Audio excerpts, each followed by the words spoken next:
Estamos de vuelta domingo a las 8:45. Conversamos ahora sobre la encuesta que Canal Antigua y la revista Contrapoder le han encargado a la firma Borge y Asociados, con una muestra de 1.200 personas, 1.200 entrevistas aptas, personas aptas para votar en todo el territorio nacional. Se trata de una encuesta que fue levantada entre el 21 y el 28 de mayo. Esto significa, solo para darle a usted una idea, la crisis política y económica que se empieza a desarrollar en Guatemala surge a partir del día 16 de abril, cuando el comisionado de la CICIG, Iván Velázquez, presenta la denuncia sobre la existencia de esa estructura que se llama La Línea, que es una estructura político-mafiosa para defraudar en aduanas.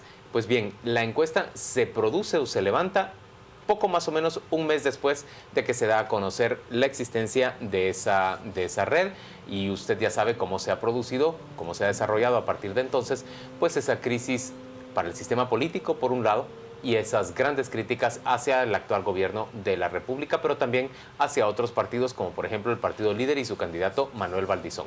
Arrancamos con la primera gráfica para discutir muy rápidamente. Tiene que ver con intención de voto. Esta es una medición que se hace mediante una papeleta simulada. Manuel Valdizón se mantiene al frente de los competidores con 34.5% de intención de voto con papeleta. La diferencia entre el mes de febrero, en el que se hizo la anterior medición, y el mes de junio, en que se está presentando la nueva, tiene que ver con que Manuel Valdizón perdió 5.7 puntos desde aquella fecha al mes de mayo.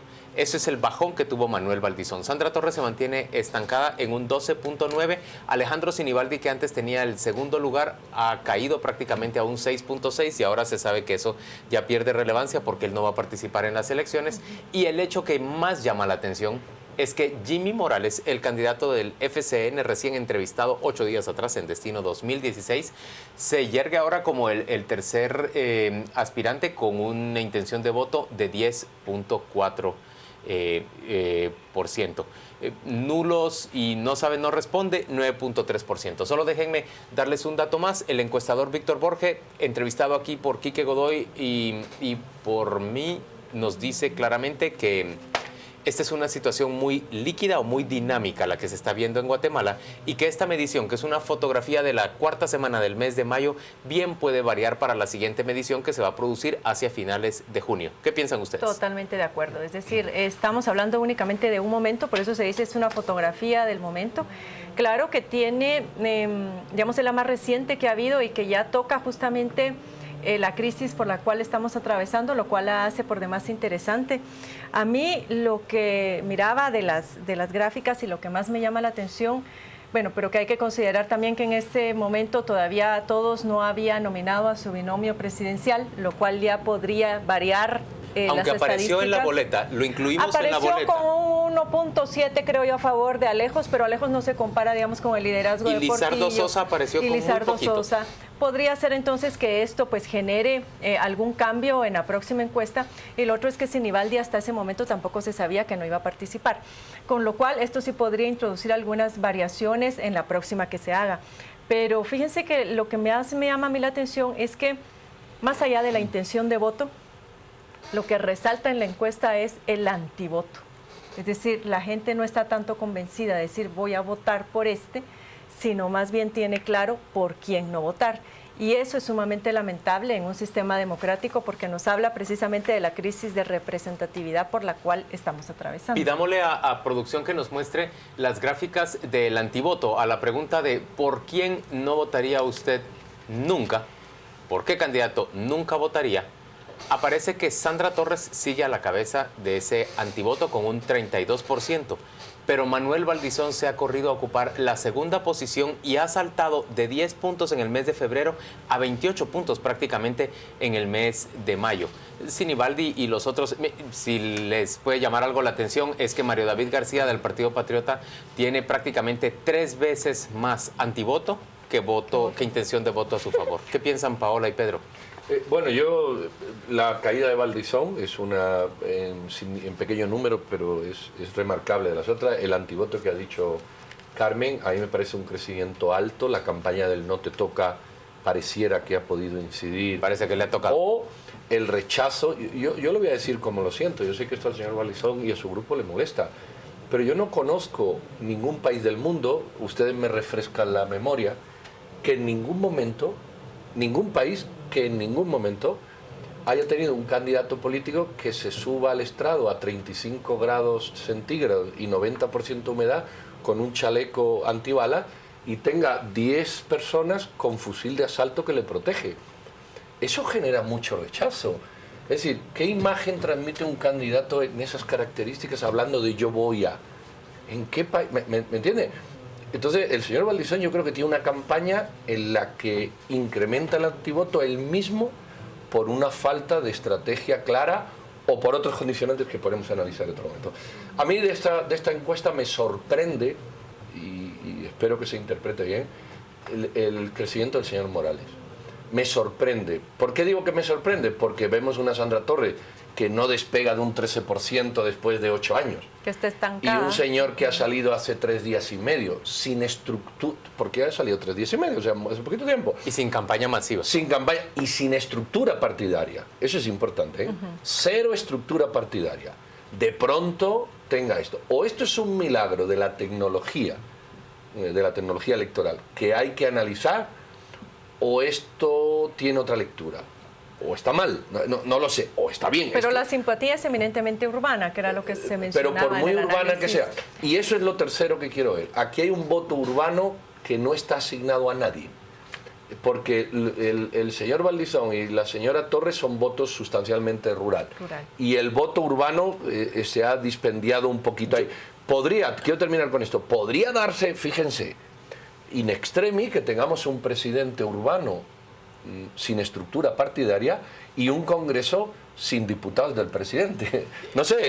Eso puede darse, que así nos ocurrió con Jorge Serrano Díaz en 1991. ¿Cómo se viene esto? Déjeme, es que yo expulgué prácticamente toda la encuesta y puedo dar respuesta a algunas de las preguntas que se están planteando. Por ejemplo, es cierto que Jimmy Morales no es un candidato con una campaña masiva, pero sí es un candidato que ha orientado su campaña a redes sociales y eso le ha beneficiado. Segundo, no es un desconocido, porque tiene un programa de comedia en la televisión abierta que le ha hecho sumamente popular, pero además tiene muchos años de realizar comedia en teatro y por lo menos 9 producciones televisivas y de cine, con lo cual le hace bastante conocido y sus personajes seguramente son más conocidos que él, pero además él ya fue candidato a alcalde de la ciudad de Misco, que no es otra cosa más que la segunda ciudad más poblada de Guatemala, o sea que un entero desconocido no es Jimmy Morales, pero por el otro lado también, como nos decía Víctor Borge, él parece estarse beneficiando de un momento en el que hay rechazo hacia los políticos y él pareciera ser la figura o encarna la figura del antipolítico o del no político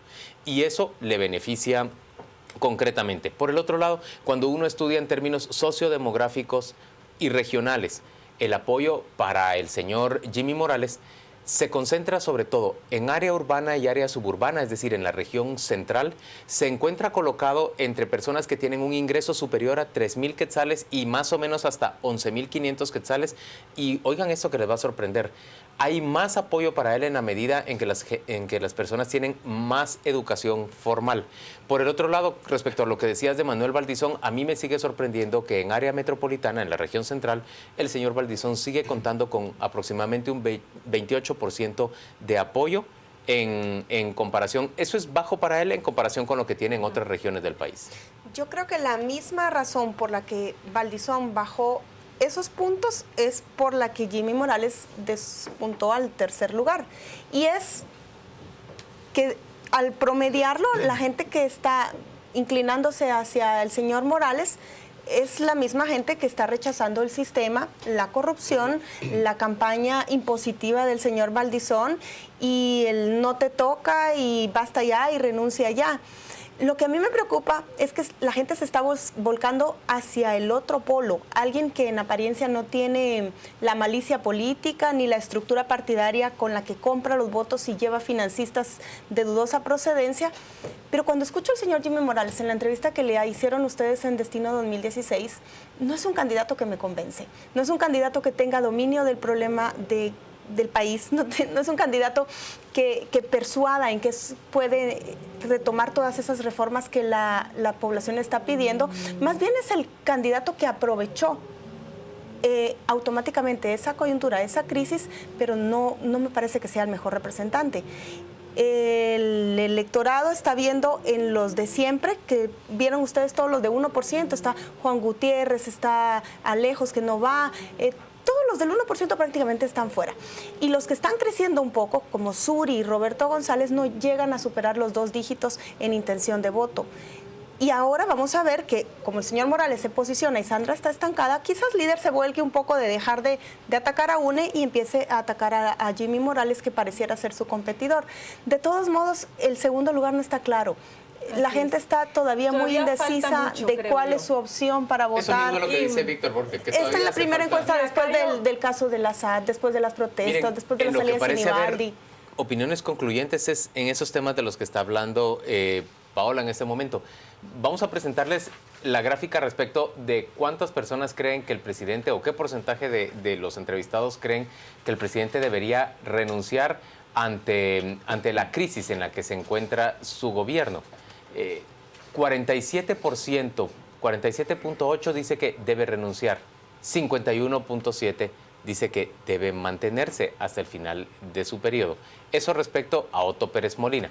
Pero vean ustedes, cuando uno le pregunta a las personas, primero mucha gente está enterada del tema de las aduanas y de la línea, pero les pregunta a uno si creen que el presidente Pérez Molina está vinculado con esa corrupción, con el negocio de las aduanas. Y vean ustedes el número tan grande de personas que piensan que sí está vinculado, el 77.2%. Ese 77.2% que considera a Pérez Molina corrupto es mucho mayor que el 47% que piensa que debe renunciar.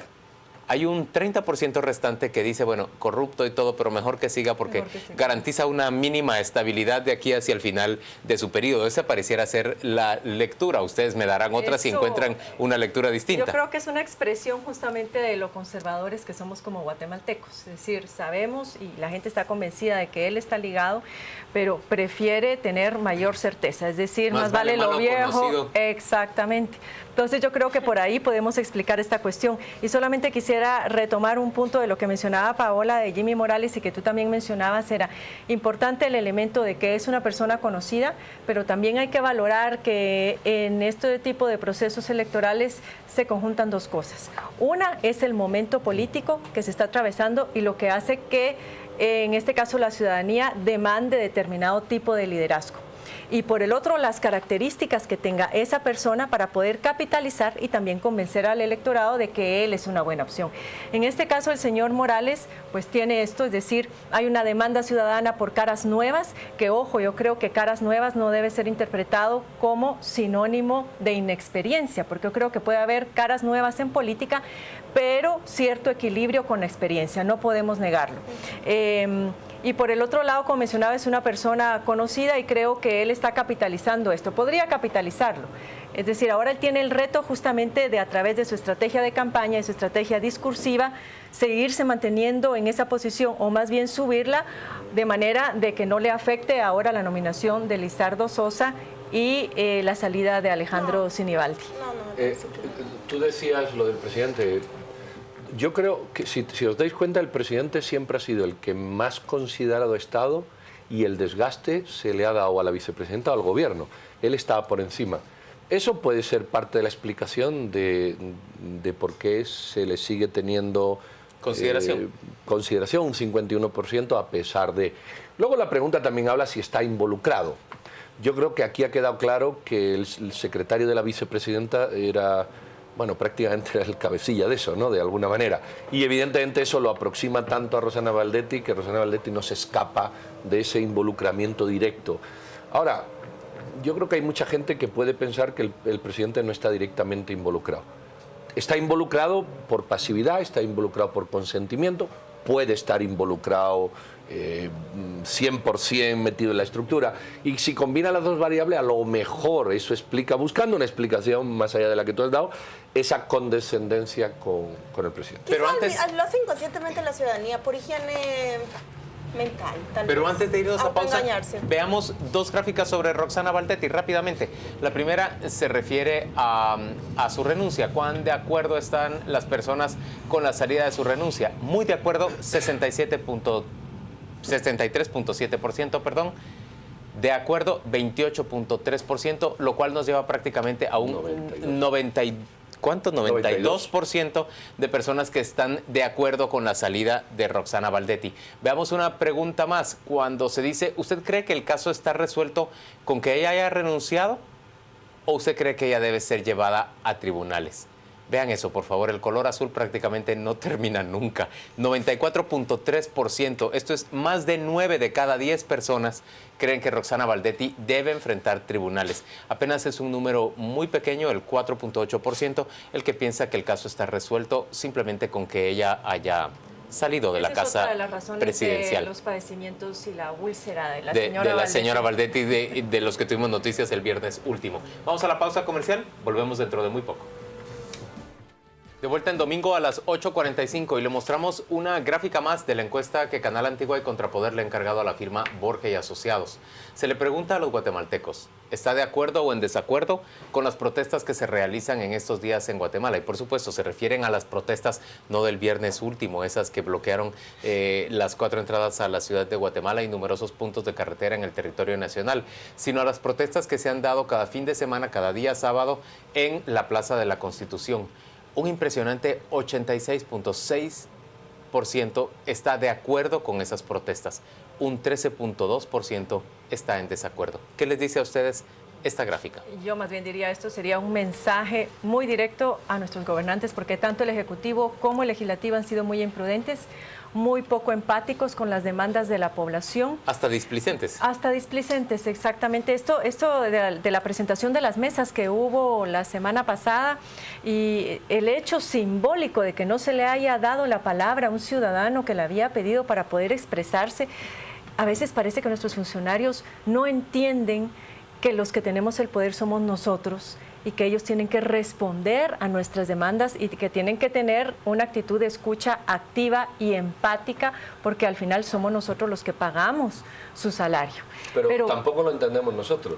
Bueno, sería bueno. Yo creo que ahora esa cuestión está cambiando, pero sí, es muy importante que salgan de ese autismo político en el cual han estado y que verdaderamente reconozcan estas demandas, porque no hay peor cosa que azuse o que pueda exacerbar más los ánimos de la gente que el sentimiento de no sentirse escuchado, ni reconocido, ni apreciado. Pero Carmen, lo planteas como si lleváramos años con estas consignas y ese poder es recién estrenado prácticamente. Acabamos de redescubrir que lo tenemos y ese autismo del que ellos están despertando, también nosotros como sociedad estamos empezando a alertarnos sobre. Pero hasta ahora las respuestas que han dado no han sido las más afortunadas, lo que pasa lamentablemente. es que se están reacomodando los actores. Si el Congreso acostumbrado que negocia siempre y hace lo que quiere, de repente ahora siente que tiene una ligera presión social que tal vez no ha permeado lo suficiente para impedir que se formen esas mesas de dudosa integración. Ustedes se han dado cuenta que esto es casi 87%. Sí. La pregunta es, hay un montón de gente que piensa votar a la UNE o piensa votar al líder, que están de acuerdo con esto. La pregunta más estratégica sería, ¿los partidos que están optando al poder tienen claro esto? Porque esta protesta no es para lo que hay. Para lo que hay es fuera los corruptos, pero fuera los corruptos que hay y fuera los corruptos en general. Tu pregunta es retórica porque tu respuesta es no, pero yo veo que... Bueno, no sé si es no, sé qué están Yo veo que la haciendo. Unidad Nacional de la Esperanza, por medio de su candidata, está lanzando una respuesta que a mí me parece bastante más empática que la que muestran, por ejemplo, sus diputados en el Congreso de la República.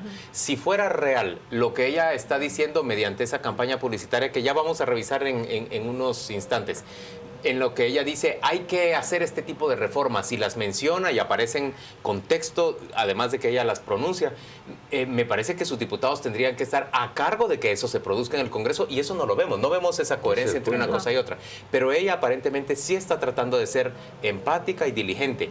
Líder no está tratando de serlo. Ese es el punto. No. Líder no lo está haciendo todavía. Y habría que ver, pues, si Jimmy Morales y si los otros candidatos, de la entrevista que le hicimos a Jimmy Morales, yo no percibí que él estuviera necesariamente conectado con esa demanda popular. Y él no tiene fuerza en el Congreso, entonces. No la tiene. Pero podría capitalizarlo. Pero puede capitalizarlo. Pero están en apuros además, porque Así esta es. campaña ha sido tan atípica que, lógicamente, a estas alturas alguien que está participando ya en política y que quiere ser presidente de la República, ya tiene que tener estructurado un plan de gobierno. Es decir, ya tuvo que haberlo trabajado con anticipación, ya tendría que haber previsto su campaña de mercadeo político.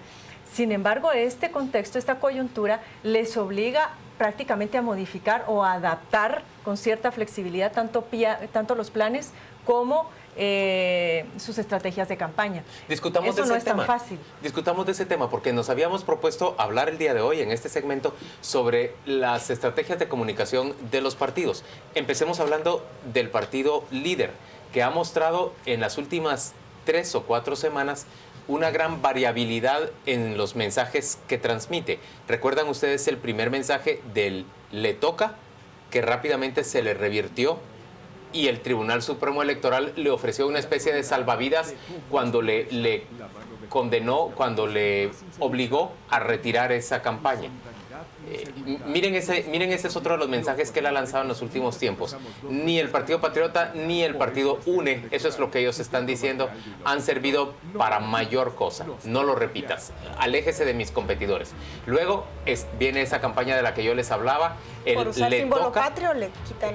Le quitan por usar el símbolo patrio, pero le hacen un favor en realidad, porque ese "le toca" se había trastocado. La población que rechaza al sistema político corrupto la había trasladado a "no le toca" a Manuel Valdizón, y "no te toca" simplemente se convirtió en un eslogan más fuerte incluso que el "le toca".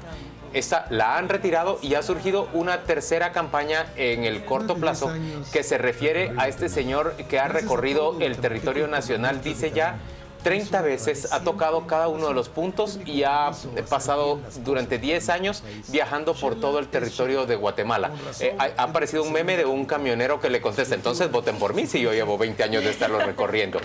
Esta campaña de Manuel Valdizón está conectada ahora con una segunda parte de la campaña que habla específicamente de los problemas de Huehuetenango, de Escuintla, de Jalapa, de Xela, con un script que a mí me parece, un guión que a mí me parece francamente pobre, cuando dice Xela es Xela. Sí, ni modo que Xela va a ser Totonicapán. ¿Qué otra cosa puede ser? Miriam. Y las checas, así como los lugares comunes, pero en términos generales, él está tratando de establecer empatía con Izabal, empatía con Quetzaltenango, empatía con Jalapa. No sé por qué no ha mencionado pero a Reu. Marcar Debería haber sido el primero, segundo. Respecto a los otros contendientes, porque vemos, por ejemplo, un Roberto González Díaz Durán que ha tratado de asumir una actitud como muy enérgica, como de mucha violencia, y empieza sus mensajes de manera muy dura.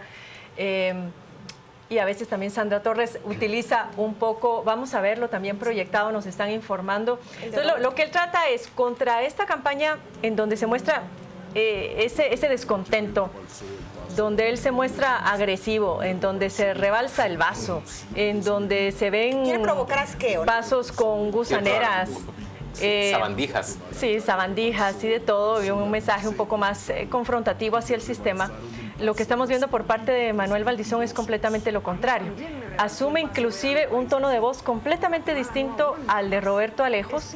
Él está mucho más tranquilo, mucho más calmado, y utiliza de Roberto González Díaz Durán, una actitud de él mucho más tranquila, mucho más calmado. Inclusive el tono de voz es como el tono de voz de un cuentacuentos, de alguien que se pone en los zapatos del ciudadano de a pie y que logra comprender plenamente cuáles son los problemas por los que está atravesando. No necesita pelear con nadie porque está de momento en el primer lugar. Lo que necesita es congraciarse, generar tranquilidad. Y marcar esa diferencia. Marcar diferencia. Los segundos y terceros siempre van a buscar ser como el retador. El retador, ¿no? El que les ladra al primer lugar. Mira, yo en la campaña de Valdizón solo veo una cosa que se solucionó en España con el independentismo catalán cuando un periodista escribió en prensa: es ¿cuánto cuesta su programa, señor Valdizón? Porque todos los anuncios es: usted no tiene algo porque el gobierno no se lo ha dado. No son todos los anuncios. La señora de Izabal perdió el empleo porque el gobierno no le ayudó. El señor de Xela no tiene no sé qué porque el gobierno no le ayudó. En Escuintla murió el muchacho porque el gobierno no le ayudó. Entonces la pregunta es: ¿qué piensa usted? ¿Cómo piensa usted? ¿Con qué presupuesto va a ser? Claro, y entonces es una medida, va a sonar a otra vez a retórica, populista, absolutamente populista. Yo vengo a solucionar todos los problemas de esto en un país que el 30% del presupuesto está desfinanciado. Eso es un absurdo. Pero sí comparto lo que ustedes dicen. Yo, por ejemplo, echo en falta el señor Mario David García, que apareció y desapareció como los Sonpopo. ¡Guac! Y ya no se ha vuelto a saber nada de él. Yo no sé si hay campaña. Yo prefiero que no reaparezca. No, pero es un candidato de un partido. No de un partido, del partido del gobierno. Que está desbaratado y hecho Bueno, pozoles. lo que tú quieras, pero, ¿me entiendes? Pero, ¿cuál es desapareció de la ¿qué pasó? Yo Yo quiero que entiendo miremos que los de la tenían UNE. una discusión adentro del Partido Patriota porque los propios diputados distritales tenían que financiar las giras. Es como si el Partido Patriota se hubiera quedado sin fondos. Como si se hubiera quedado sin fondos y entonces no hay mucha plata para financiar la campaña A lo del mejor le cerraron candidato muchos oficial. chorros y ya no tienen con qué financiar. Miremos Yo los iba a spots de decir- la Yo creo UNE. que la plata que sin tenían fondos prevista... y sin moral, pero la moral la perdieron hace mucho tiempo. Eso Veamos no la fue de campaña de ahorita. la Unidad Nacional de la Esperanza, esa de la que les hablaba, en donde Sandra Torres habla primero de oportunidad, habla de mostrarse a ella como alguien que le puede ofrecer oportunidad a muchas personas. Vea usted quiénes son las personas que salen retratadas y vea la imagen tan, yo no voy a decir dulce, pero digamos tan Suavizada. tan suave, tan suavizada que se muestra de Sandra Torres en esos anuncios. Luego aparece una campaña de Sandra Torres en la que ella ya le está dando respuesta directamente a la crisis. Trata de establecer esa empatía. Y esta es la campaña, con los colores institucionales de la Unidad Nacional de la Esperanza y ella vestida así a lo Michelle Bachelet, hablando sobre la corrupción en el ICS, sobre la necesidad de luchar, en ponerle freno justamente al sistema político corrupto, la pérdida de legitimidad. Es decir, alguien que está tratando de conectar con una población. La pregunta para ustedes es, ¿lo mismo está logrando hacer o está procurando hacer Roberto González Díaz Durán? ¿Quién lo logra más, Sandra Torres o Roberto González? ¿O es más eficaz el mensaje de Manuel Valdizón, que ignora toda aquella bulla del sistema político corrupto porque no quiere ni oírla? Mira, de Roberto González yo creo que más bien ha sido de motivo de mucha risa y de mucha burla en las redes sociales. Primero, yo siento que no se ve natural él y no convence a nadie y la gente no es tonta. Y por el otro lado, eso, es decir, algo que ha sido motivo de burla. No así la campaña de la señora Torres, que más bien creo que ha pasado sin pena ni gloria los comentarios en las redes ni en otros círculos. Creo que no ha incidido. Ya, pues al final, veíamos ahí en el spot, trata, como tú bien decías, de conectar con la gente con los temas de coyuntura. Está parada frente a un fondo verde que simula pues una línea ascendente en cuanto a intención de voto, supuestamente.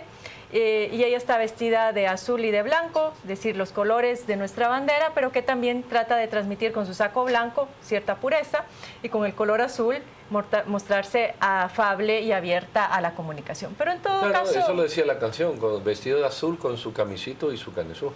Pedro, y vos de rojo, vos con corbata roja. Rosada, Mira, porque de la se les campaña olvida. de líder, de la campaña líder solo quiero decir algo. Es el primer anuncio que veo que pareciera que sí lo crearon ellos, que no se lo copiaron a un candidato en Chile, no se lo copiaron a México, a Peña Nieto. De momento. Si les va bien o mal, por lo Porque menos no es se creatividad creatividad de líder. Yo veo que yo no sé si es deformación la mía respecto de la de ustedes. Ustedes como periodistas lo analizan y es correcto. Yo analizo quiénes están detrás. Y en un lado es la UNE y en otro es la UNE evolucionada, como la película esa del Matrix. Si ustedes van al programa... La UNE Reloaded. Sí, son los mismos. Los que han hecho parte del programa de Líder son de la UNE. Y Líder fue la UNE.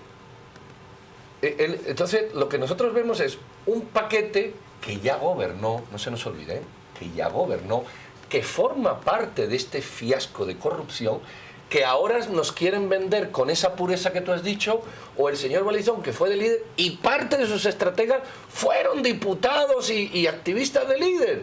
Entonces, al margen de lo bonito de los anuncios, Es el reciclaje que algo... hay de fondo. Miren este Pedro Trujillo No sé, se me tan ocurrió. quisquilloso que es frente a Eso la sí. publicidad. Hemos llegado al final de este domingo a las 8:45. Rápidamente le vamos a mostrar la primera plana de la revista Contrapoder, que usted puede encontrar justamente en estancos de venta, en establecimientos, y se refiere a todas las interioridades y todos los detalles de la encuesta que ha encargado Contrapoder y Canal Antigua a la firma Borges y Asociados. Y por último, le vamos a dejar en compañía con la viñeta de la semana. Que descanse usted, por supuesto que nos acompañe rápidamente en Destino 2016. Nada de cambiar el botoncito del canal. Nos vamos a escuchar qué tiene que decir José Ángel López esta noche.